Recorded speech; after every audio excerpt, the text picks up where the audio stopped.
하나님 감사합니다. 예배는 우리 마음과 신령과 진정을 다하여 드리는 것이 예배인 줄 알고 저희가 온몸과 마음과 영혼을 다하여 주님을 예배 드립니다. 저희들의 예배를 정말로 기뻐 받아주시옵고 저희들 마음 한구석에 어떠한 죄된 마음도 가지고 있지 아니하고 예수 그리스도를 통하여 죄사함을 받고 영원한 생명을 다 받을 수 있도록 허락하여 주시옵소서.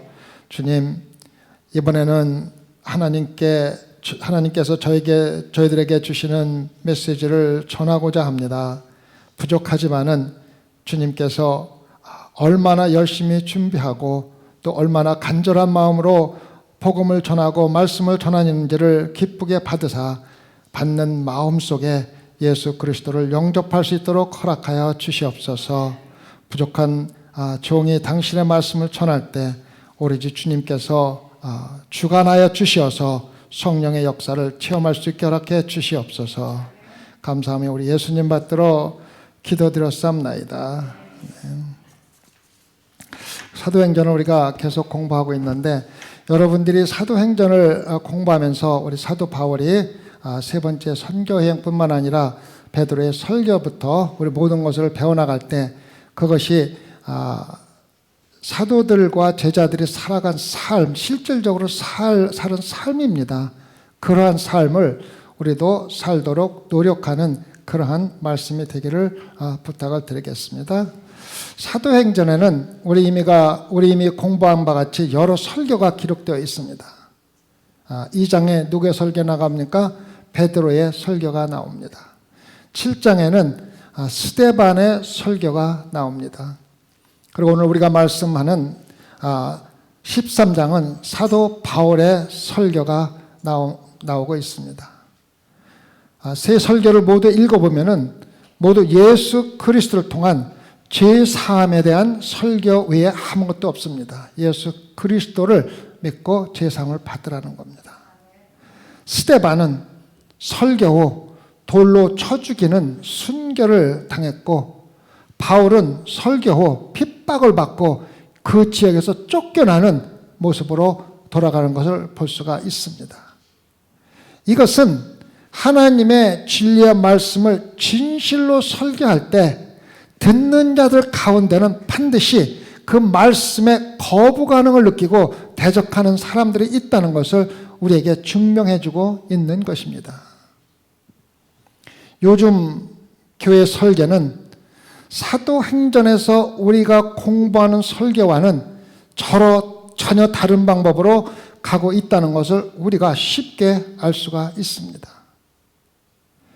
요즘 교회들의 말씀은 성경에 나오는 진리를 설교하는 대신에 듣는 사람 모두가 만족하고 대적하는 사람이 하나도 없고 편안한 마음을 가질 수 있는 설교를 강조하고 있습니다.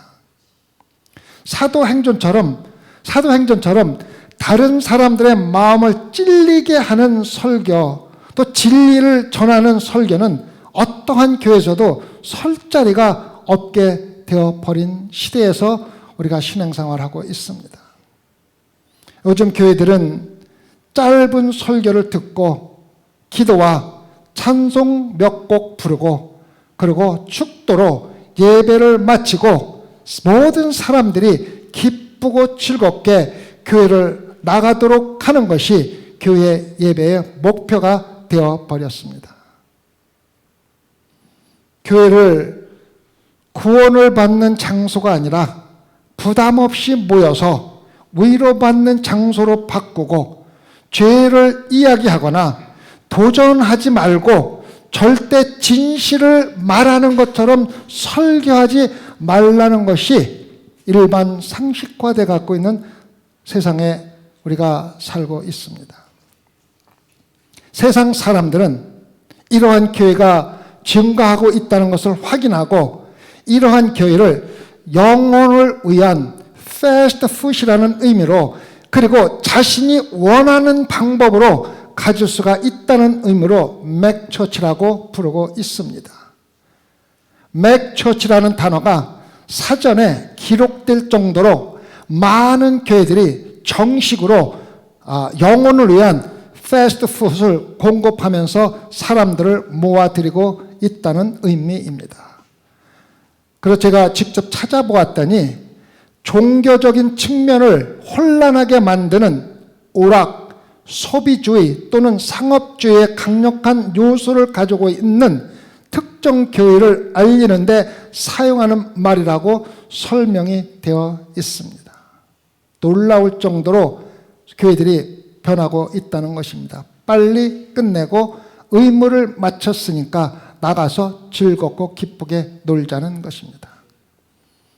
그러나 성경 말씀은 전혀 반대로 우리에게 가르치고 있습니다.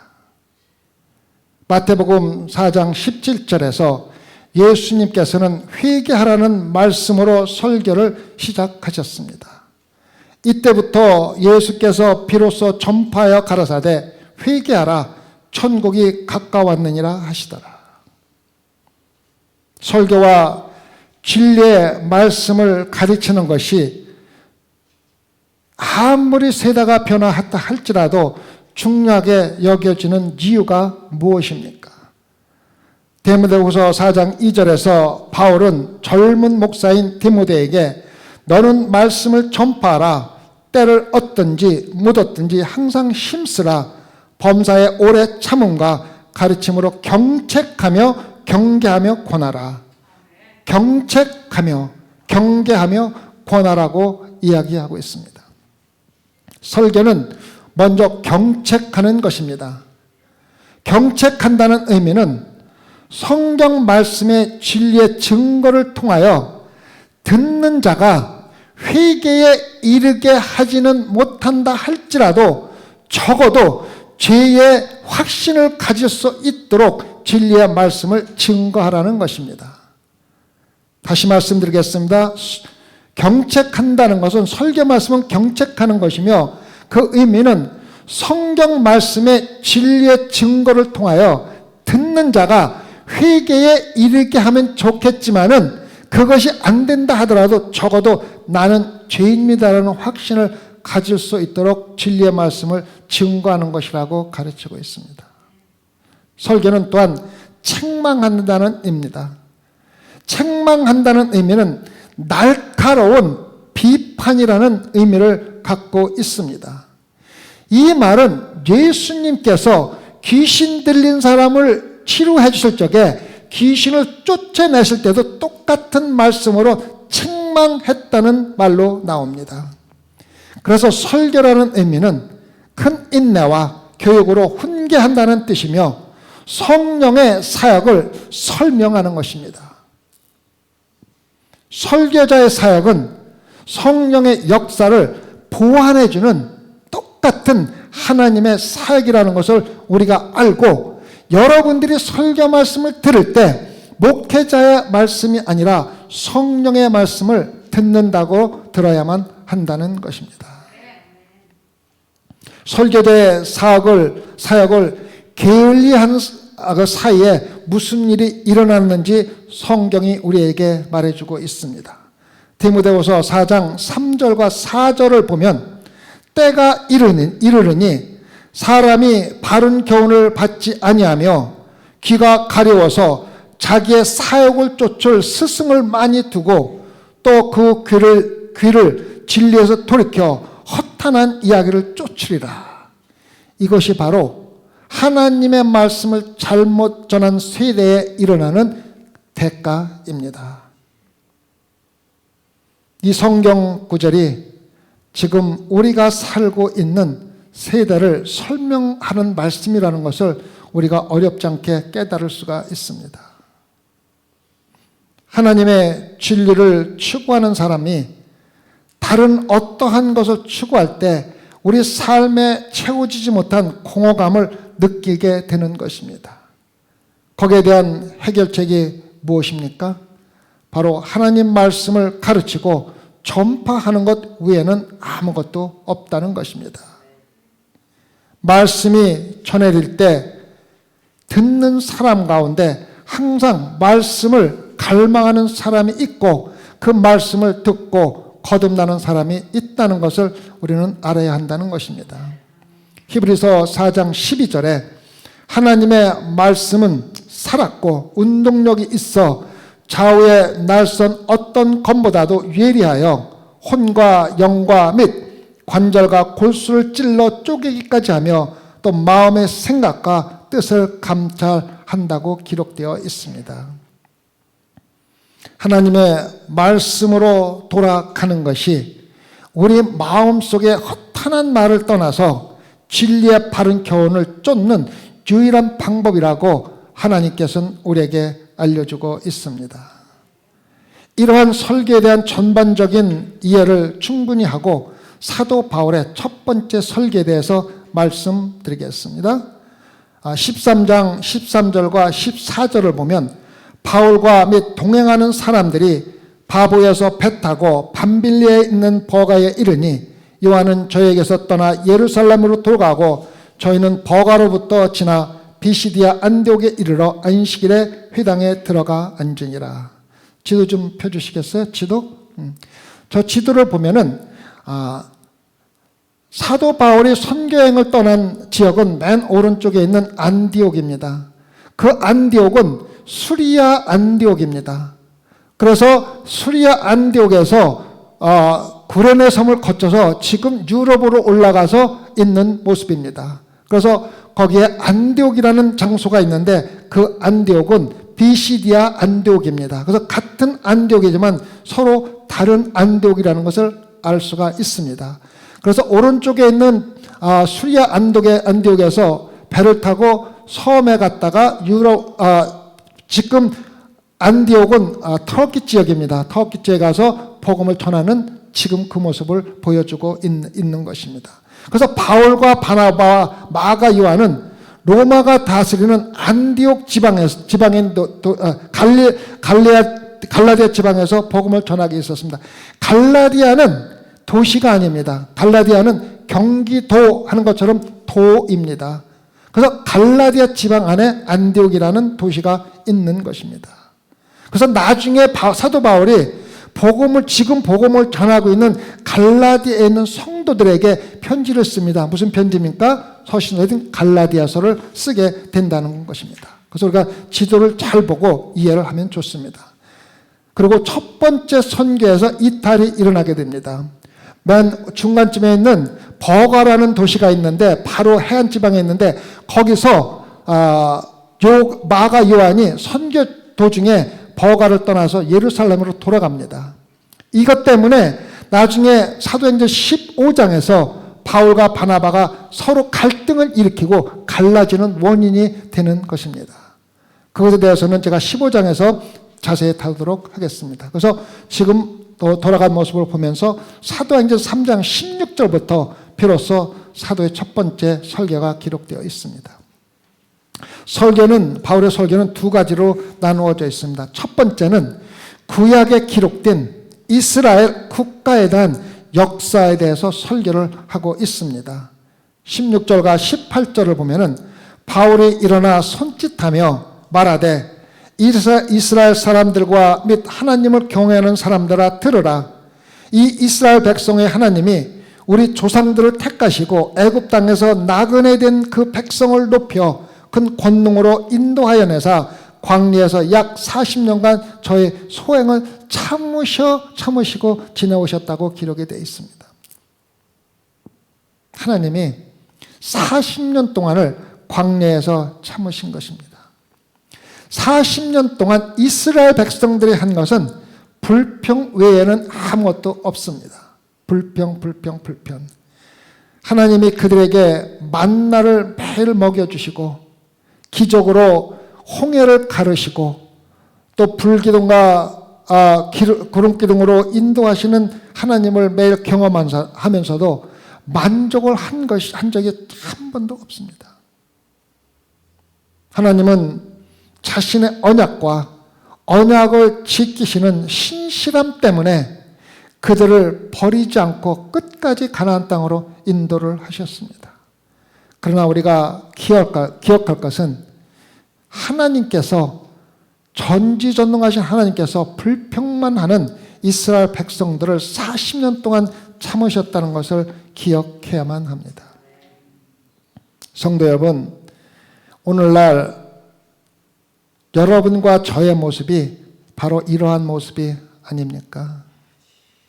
오늘날 우리의 삶이 감사보다는 불평들로 가득 채워 있지는 않습니까? 우리가 사는 세상을 하나님께서 어떻게 운영하고 계신지에 대해서 불평을 하며 내가 마치 부당함을 겪고 있는 것처럼 감사로 응답하지 못하고 불평을 하고 있지는 않습니까? 우주를 주권적으로 다스리고 계시며 자신의 뜻에 따라서 모든 것을 이루시는 분, 부활하신 구세주가 보좌 곁에 앉으신 분, 우리가 이렇게 모여서 예배를 매주마다 드리는 거룩하신 하나님을 우리가 예배드리고 나가서 불평만 하며 살아간다는 것을 우리가 알아야만 합니다. 불평하는 대상이 전지전능하신 하나님이라는 것을 안다면은 우리가 감히 어떻게 불평하는 삶을 살 수가 있습니까? 두 번째는 바울은 이스라엘 역사에 이어 다윗의 후손이며 그들의 구세주인 예수 그리스도를 소개하고 있습니다. 23절에서 하나님이 약속하신 대로 이 사람의 씨에서 이스라엘을 위하여 구주를 세웠으니 곧 예수라. 자신들이 십자가에서 죽인 예수가 구세주라는 충격적인 말씀을 전하면서 바울은 그것을 증거하기 위해서 즉시로 구약의 선지자 세례 요한을 증거로 세워 증거하고 있습니다. 그것이 바로 24절부터 27절까지 나옵니다. 그 오시는 앞에 요한이 먼저 회개의 세례를 이스라엘 모든 백성에게 전파하니라. 요한이 그 달려갈 길을 마칠 때에 말하되 너희가 나를 누구로 생각하느냐? 나는 그리스도가 아니라 내 뒤에 오시는 이가 있으니 나는 그 발에 신풀기도 감당치 못하리라 하였으니 형제들 아브라함의 후예와 너희 중 하나님을 경외하는 사람들아 이 구원의 말씀을 우리에게 보내셨거늘 예루살렘에 사는 자들과 저희 관원들이 예수와 및 안식일마다 외우는 바 선지자들의 말을 알지 못하므로 예수를 정죄하여 선지자들의 말을 응하게 하였도다. 바울이 24절에서 27절에서 이야기하는 교제는 너희들은 성경을 매일 읽고 외우면서도 예수 그리스도가 누구인지도 모르고 살아가고 있다고 말을 하는 것입니다. 성경 말씀에 구약에 반드시 다윗의 자손이며 십자가에서 돌아가시고 또한 부활하시고 다윗의 왕관이 주어진 예수 그리스도에 대해서 선지자들이 그렇게 모든 것을 선포했음에도 불구하고 또 그 말씀을 매일 듣고 있음에도 불구하고 알아듣지를 못한다는 것을 지적하고 있는 것입니다. 성도 여러분, 오늘날 우리가 똑같은 문제를 가지고 신앙생활을 하고 있다는 것을 알아야 합니다. 얼마나 많은 사람들이 오랫동안 교회를 다니면서도 하나님의 진리의 말씀을 알아듣지 못하고 우리의 구세주이신 예수 그리스도와 개인적인 관계를 갖지 못하면서 신앙생활을 하고 있는지 잘 알아야만 합니다. 구세주이신 예수 그리스도와 개인적인 관계를 갖지 못하면서 신앙생활을 하고 있는 사람들은 여러분들이 얼마나 오랫동안 교회를 다녔는지, 얼마나 하나님의 일을 열심히 했는지에 상관없이 구원과 관계없는, 천국에 갈 수 없는 신앙생활을 하고 있다는 것을 알아야 한다고 바울이 우리에게 가르쳐주고 있는 것입니다. 많은 사람들이 말씀을 듣고 이해하는 능력은 가지고 있으면서도 그 말씀을 삶에 적용을 하지 못하고 이론적인 신앙생활을 하고 있기 때문에 거듭나지 못하고 있다는 것입니다. 말씀을 읽고 그 말씀을 나에게 적용하는 대신에 도리어 다른 사람들에게 적용하며 나는 종교 행위만 열심히 하면서 구원받았다고 잘못된 생각으로 교회를 다닌다는 것입니다. 말씀을 듣고 진리로 둘러싸여 있지만 실제로는 진리를 듣지 못하고 그냥 지나쳐 가고 있다는 것입니다. 다시 말하면 나를 불편하게 하는 진리의 말씀은 전부 걸러내고 이쪽 귀에서 이쪽으로 뽑아내고 듣고 싶은 말씀만 골라서 듣기 때문에 거듭나지 못하는 신앙생활을 하고 있다는 것을 사도 바울이 우리에게 지적해주고 있는 것입니다. 우리가 믿음으로 확신하고 말씀으로 살도록 도전하는 성경 말씀의 가르침에는 길을 완전히 닫고 우리 자신의 삶에 말씀의 진리를 적용하지 못하고 일반적인 삶을 살면서 예수 그리스도와 개인적인 관계를 전혀 갖지 못하는 것입니다. 오늘날 우리는 진리의 말씀을 듣고 삶에 적용하지 않기 때문에 영원한 생명을 얻는 구원을 놓치면서 교회에 다니고 있는 사람들이 대단히 많은 것입니다. 사도 바울은 오늘 설교 말씀에서 두 개의 단어로 그 설교를 우리에게 적용하라고 가르치고 있습니다. 첫 번째 단어는 죄사함입니다. 38절입니다. 38절. 그러므로 형제들아 너희가 알 것은 이 사람을 힘입어 예수 그리스도를 힘입어 죄사함을 너희에게 전하는 이것이며 라고 이야기하고 있습니다. 바울은 죄사함을 너에게 전하는 것이라고 분명히 말하고 있습니다. 죄사함을 여러분과 저에게 전하고 있다는 것입니다. 바울은 하나님께서 죄를 사하여 주시는 유일한 방법은 이 사람을 힘입어 예수 그리스도를 힘입어라고 첫 번째 설계에서 우리에게 가르쳐주고 있습니다.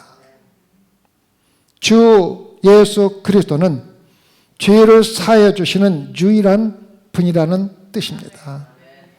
여러분이 예수 그리스도라는 문을 통과하지 않는다면 마치 신기루의 유혹을 받고 실제로 물이 없는데도 물을 충분히 마실 수가 있다고 잘못 생각하며 신앙생활을 하고 있지만 마지막은 실망으로 죽어 지옥에 간다고 이야기해주고 있습니다. 하나님이 사하여 주시는 죄는 사랑하는 아들 예수 그리스도의 십자가의 고난을 통하여 이미 사함을 받았기 때문에 우리는 그냥 받으면 된다는 것을 가르쳐주고 있습니다. 사형 선고받은 한 젊은 로마 사람에 대한 이야기가 있습니다.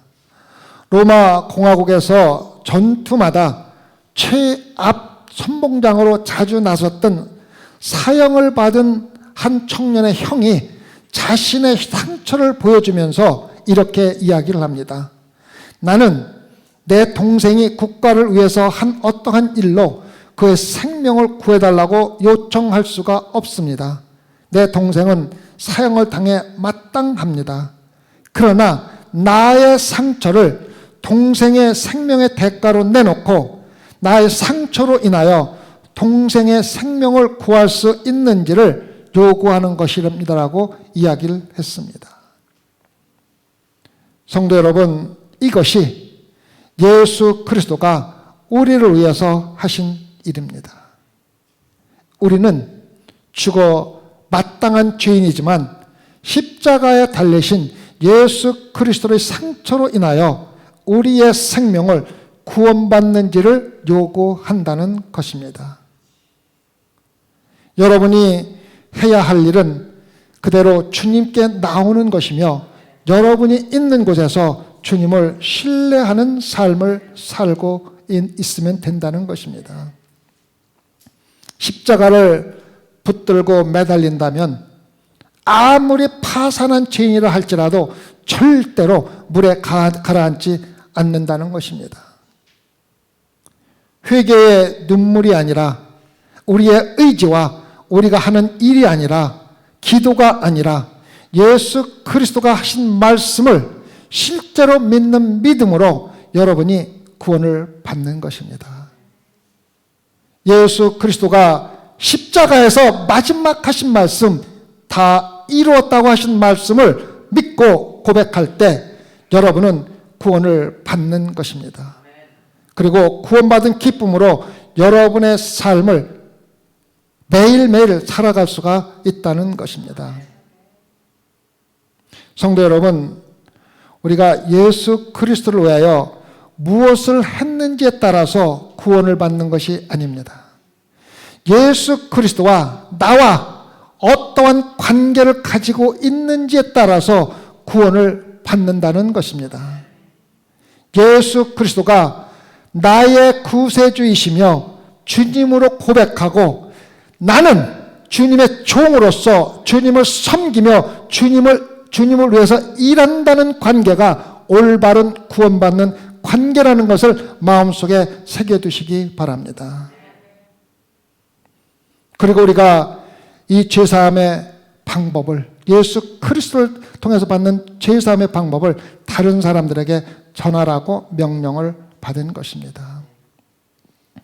우리의 죄사함은 첫 번째로 하나님께서 우리의 죄를 용서해 주실 적에 모든 죄를 한꺼번에 용서해 주신다는 것입니다. 우리의 죄의 일부를 용서해 주시고 나머지를 책에 기록해서 남겨두시지 않는다는 것입니다. 우리가 잘 알고 있는 마틴 루터는 꿈에서 자신의 앞에 긴 죄의 명목을 가지고 나타난 악마에 대하여 이야기를 합니다.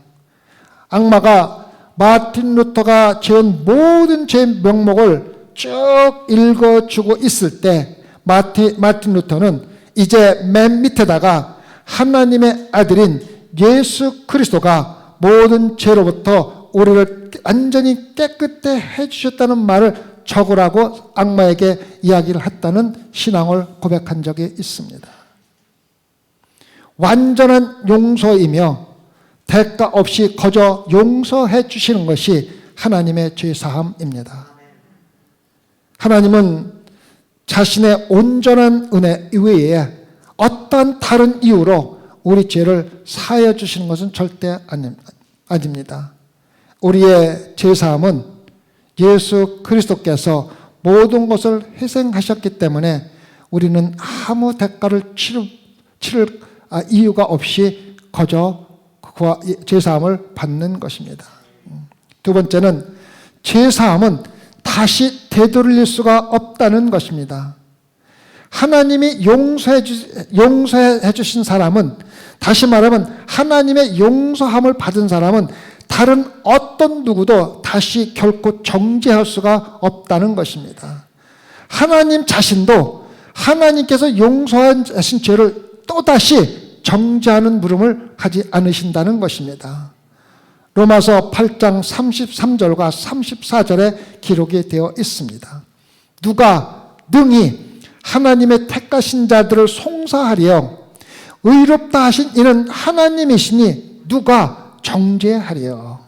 얼마나 완벽한 죄사함입니까? 세 번째는 죄사함은 지금 일어나고 있는 것입니다. 우리가 매일 죄를 짓고 있기 때문에 죄사함은 끊임없이 현재로 일어나고 있는 것입니다. 그래서 그리스도인들은 믿음으로 의롭다함을 받았기 때문에 지금 하나님과 화평한 관계를 가지고 있다고 말하는 것입니다. 과거에 화평했던 것이 아니며 또한 먼 미래에 화평할 것이 아니라 지금 예수 그리스도와 화평한 관계 속에서 기쁘고 즐겁게 살아가는 것이 신앙생활입니다. 전지전능하신 하나님과 개인적인 화평한 관계를 가진다는 말씀을 듣는 것은 사소한 특권이 아닙니다. 이것은 엄청난 특권이지만은 많은 사람들이 쉽게 무시하는 특권이기도 합니다. 수많은 사람들이 죄사함의 특권의 복음을 듣고도 용서받지 못하고 육적으로 살다가 지옥으로 사라졌습니다. 바울은 말씀을 들은 사람들은 전혀 들어보지 못한 정말로 엄청난 특권의 복음을 전하고 있는 것입니다. 여기 계신 대부분의 분들은 어렸을 때부터 영성의 복음을 들어왔을 것입니다. 적어도 하나님 앞에 가서 나는 영생의 복음을 들어본 적이 없다고 변명할 수 있는 사람은 아무도 없습니다. 하지만 아직도 죄사함을 통하여 하나님과 또 예수 그리스도와 화평한 관계를 가지지 못하고 교회에 다니시는 분들이 여러분들이 상상하는 것보다 훨씬 많다는 것은 진리입니다. 왜? 죄사함에 엄청난 복음을 한 귀로 듣고 한 귀로 흘려 무시하고 있기 때문입니다. 언젠가 여러분과 제가 죽어 이 세상을 떠날 때 우리의 후손들이 이 사람은 지옥으로 갔지만 이 사람에게도 죄사함의 특권이 선포되었다고 분명히 말할 것입니다. 여러분이 엄청난 구원의 특권을 소홀히 했음에도 불구하고 구원의 복음은 여러분에게 또 개인에게 일일이 전파되어 있다는 것입니다. 구원의 특권을 소홀히 한 대가는 여러분이 직접 치러야 한다는 것을 기억해야 합니다. 그리고 그 대가는 영원한 지옥의 고통입니다. 바울이 사용한 두 번째 단어는 의롭다는 단어입니다. 39절입니다. 또 모세의 율법으로 너희가 의롭다 하심을 얻지 못하던 모든 일에도 이 사람을 힘입어 예수 그리스도를 힘입어 믿는 자마다 의롭다 하심을 얻는 이것이라. 의롭게 된다는 것은 무엇을 의미합니까? 하나님이 예수 그리스도의 이름으로 죄인인 우리를 의롭게 해 주셨다는 것입니다. 사도 바울은 예수 그리스도를 통해서만이 죄사함을 받을 수가 있으며 죄사함을 받은 사람은 예수 그리스도의 이름을 힘입어 의롭다함을 얻었다는 복음을 전하고 있었던 것입니다. 그리고 같은 복음의 말씀을 들은 사람들은 두 가지의 서로 상반적인 반응을 보이고 있는 것을 우리가 성경에서 볼 수가 있습니다. 첫 번째는 말씀을 듣고 믿고 거듭난 사람들입니다. 48절과 49절에 이방인들이 듣고 기뻐하여 하나님의 말씀을 찬송하며 영생을 주기로 작정된다는 다 믿더라. 주의 말씀이 그 지방에 두루 퍼지니라. 사도행전에 나오는 말보다도 성도 여러분, 이제 여러분은 하나님의 택함을 받은 자인지를 자신에게 물어보아야만 합니다. 만약에 여러분이 하나님의 택함을 받은 자라면 지금 예수 그리스도에 대한 신뢰를 가지고 예수 그리스도와 개인적인 화평 가운데 화평스러운 삶을 살아가야 합니다. 그러나 믿지 않는다면 여러분은 비참한 고통 가운데 죄의 노예로 살다가 마지막에 가야 될 곳은 지옥이라는 것을 깨달으라는 것입니다. 하나님의 영원하신 자비가 아직도 예수 그리스도와 화평한 관계가 무엇인지도 모르면서 신앙생활하는 여러분에게 함께 하셔서 그 죄의 삶에서 하루빨리 빠져나오기를 목사인 저는 간절히 기도를 하는 것입니다. 두 번째는 말씀을 반대하고 거부하는 사람들입니다. 50절과 51절을 보면 이에 유대인들이 경건한 기부인들과 그 성내 유력자들을 선동하여 바울과 바나바를 핍박게 하여 그 지경에서 쫓아내니 두 사람이 저희를 향하여 발에 티끌을 떨어버리고 니고논으로 가거늘. 말씀을 똑같이 들은 사람 가운데 일부는 바울이 저희를 향하여 발에 티끌을 떨어버리고 떠날 때까지 매우 심하게 핍박을 하고 비방을 했던 것입니다. 발에서 티끌을 떨어버렸다는 의미는 말씀을 전한 사람들은 말씀을 들은 사람들이 어떻게 반응하는지에 관계없이 그 사람들에 대한 더 이상 책임을 지지 않는다는 상징적인 것을 선포하는 것을 말하고 있는 것입니다. 그래서 바울은 분명히 말씀을 전했고 사람들은 분명히 말씀을 들었다는 것을 하나님께서 아신다는 것입니다. 듣고 어떻게 반응하는지는 전한 사람들에게는 책임이 없다는 것을 알려주고 있는 것입니다. 그래서 말씀을 들은 여러분들이 회개하지 않고 돌아오지 못하면 그 모든 책임을 스스로 져야 된다는 것을 사도 바울이 우리에게 가르쳐주고 있습니다. 마지막으로 13장 52절을 보면 제자들은 기쁨과 성령이 충만하니라 기록되어 있습니다. 바울과 바나바는 핍박을 받고 새로 믿는 성도들을 뒤에 두고 그 도시를 떠나야 했지만은 성령은 떠나지 않았다는 것입니다. 그들은 성령이 충만하게 채워진 것입니다. 존 필립스 목사는 이렇게 얘기했습니다. 유대인들은 하나님의 종들을 쫓아낼 수는 있었지만 하나님의 영인 성령은 쫓아낼 수가 없었다고 기록했던 것입니다. 성도 여러분, 소망교회 성도 여러분, 예수 그리스도의 복음이 오늘 여러분에게 전해졌습니다. 어떠한 반응을 하시겠습니까? 여러분은 오늘 전한 진리의 말씀을 받아들이고 거듭나는 선택을 하십니까? 아니면 거부하는 선택을 하십니까? 전능하신 하나님과 개인적으로 화평한 관계를 가지는 엄청난 특권의 복음을 무시하고 있지는 않습니까? 여러분이 거듭났다면 거듭나는 선택을 했다는 증거인 내 마음속의 기쁨과 성령의 충만함을 여러분들이 실질적으로 경험하며 신앙생활을 하고 있습니까? 기도하십시다. 주님, 오늘 우리에게 사도 바울을 통하여 죄사함의 복음과 의롭다함을 받는 복음을 전해 들었습니다. 이제 우리가 결정을 할 순간입니다. 똑같이 전해진 복음을 받아들이고 거듭나 영원한 생명을 가슴에 안고 예수 그리스도 안에서 기쁨과 즐거움으로 살아갈 것인지 오늘 전한 복음을 무시하고 전에 살던 삶대로 그대로 살아갈 것인지를 결정하는 순간입니다. 주님, 오늘 모인 모든 성도들과 함께 해주셔서 단 한 명도 말씀을 거부하는 사람 없이 다 함께 구원받을 수 있게 역사하여 주시옵소서. 감사하며 예수님 받들어 기도드렸사옵나이다. 아멘.